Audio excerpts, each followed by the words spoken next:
right, full self-driving beta 10.69.2.2. I've just got the camera mounted on the front screen so you can see this roundabout that we're going to go through here. It's a double lane roundabout, and I'm going to open it up to wide so you can see a wider view up here as we come up to it.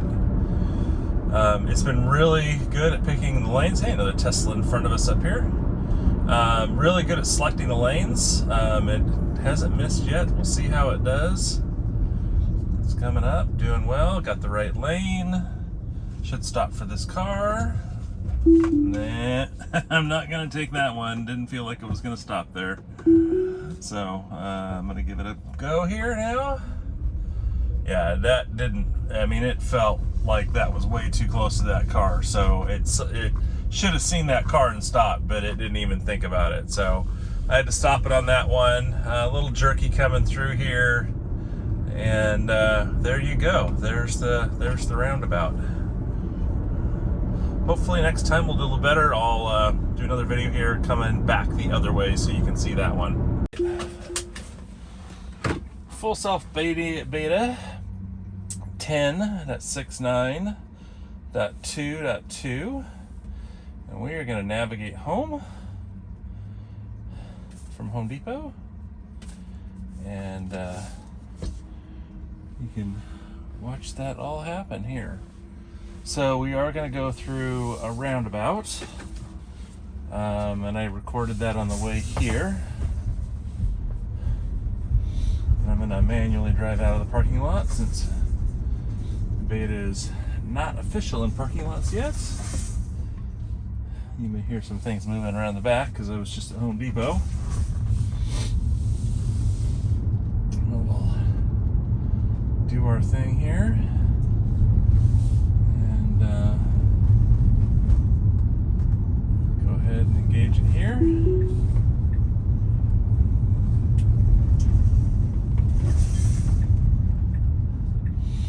Short drive. Okay, we've got an unprotected right. Stopped at the line. You can see the creek wall there. And it's clear to go. No, nothing in sight. Sorry about all the noise in the back. If you hear that.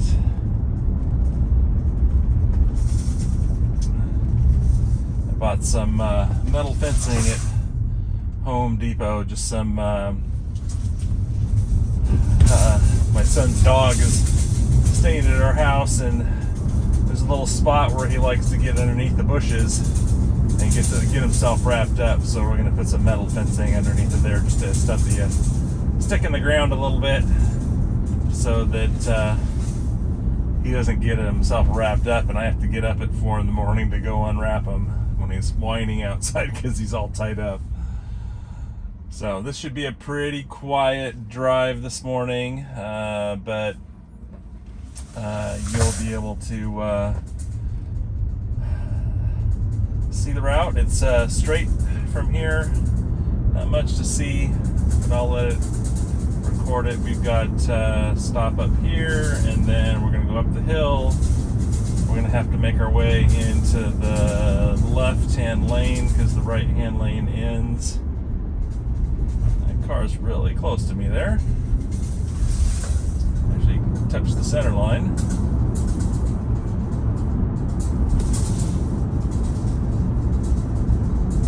Ain't no one else around but me in that car, so I don't know what was going on there, but obviously a distracted driver of some kind. So I'm gonna bump the speed up and see if we can get a lane change in here. There we go. In front of this guy. May not like that too much, but oh well, yeah, he's gonna try to pass me.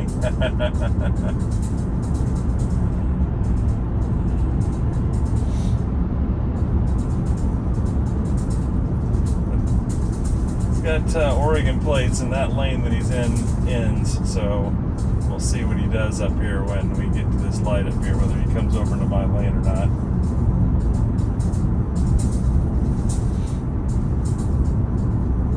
A lot of people get stuck over in that lane, not realizing it doesn't go straight through. Yeah, he's slowing way down. Let's see what he does. Yep, sure enough, back over to this lane. Pretty common. A little comical. Obviously not a local. Alright, saw the people on the side of the road there jogging. No reaction, no slowing or anything like that. Some people report with people on the side of the road, the car will slow down even though they're not, in the way. I mean, not going to be crossing your path or anything like that, but I haven't really experienced that. Well, I take that back. I did experience it once a few days ago where the car did that. But it wasn't, it was just like this little momentary little hesitation. Still getting shadow braking.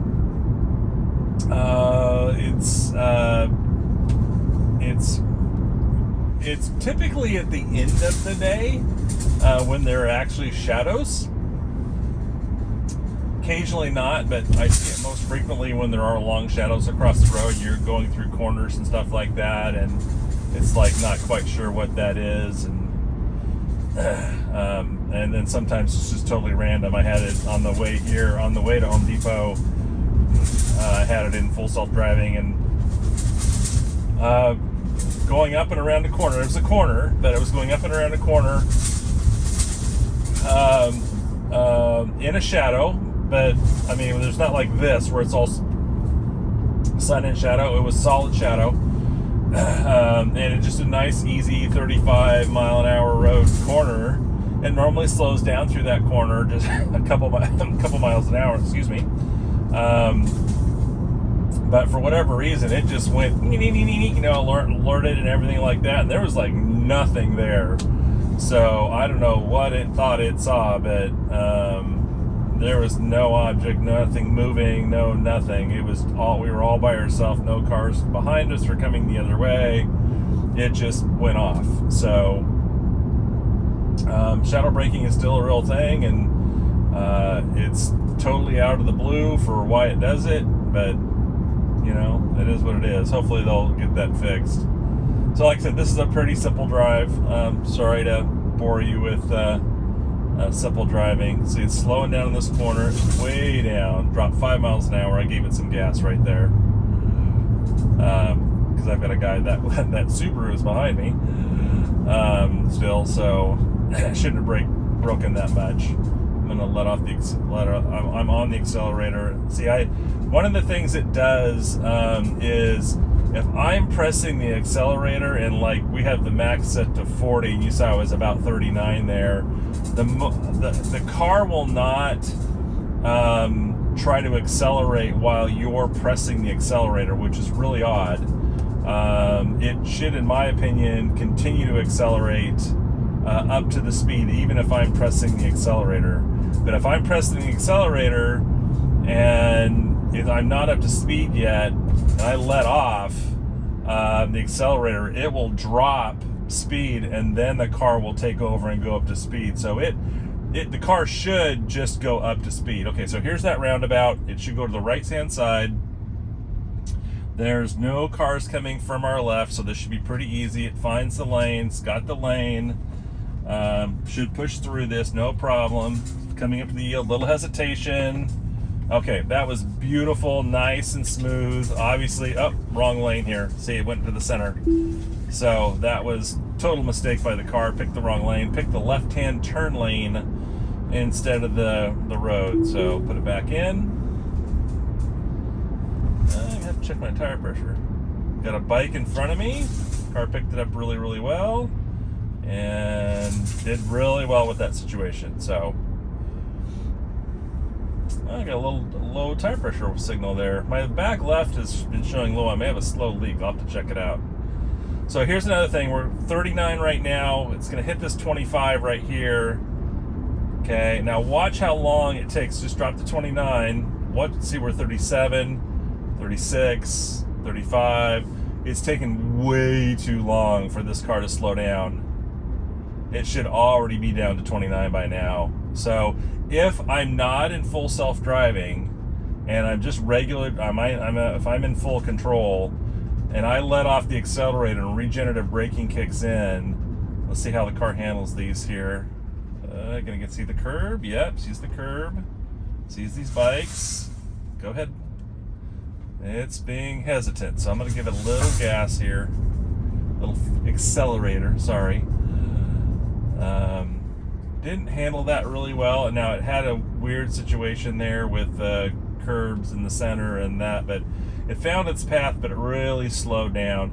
It has a hard time on this corner. Sometimes it'll pick the center for the left-hand turn lane. Little jerky, little stopping, came to a full stop almost. Way bad on that one. Could not find the lane. Put it back in. Okay, this is a down drop to the right.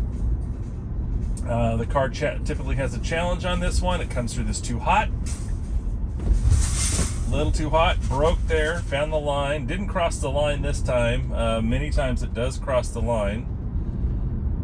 Coming down the hill, I got a car in my tail. I'm not gonna hesitate to take over if the car doesn't find the lane properly here. Yep, did, found the lane. Broke well, good, okay, it should go right here. And wide turn, wide to the right, and then made the turn. And then we're in. So there you go, folks. That was what I'm going to show you for this trip, but next time around I'll show you a little different.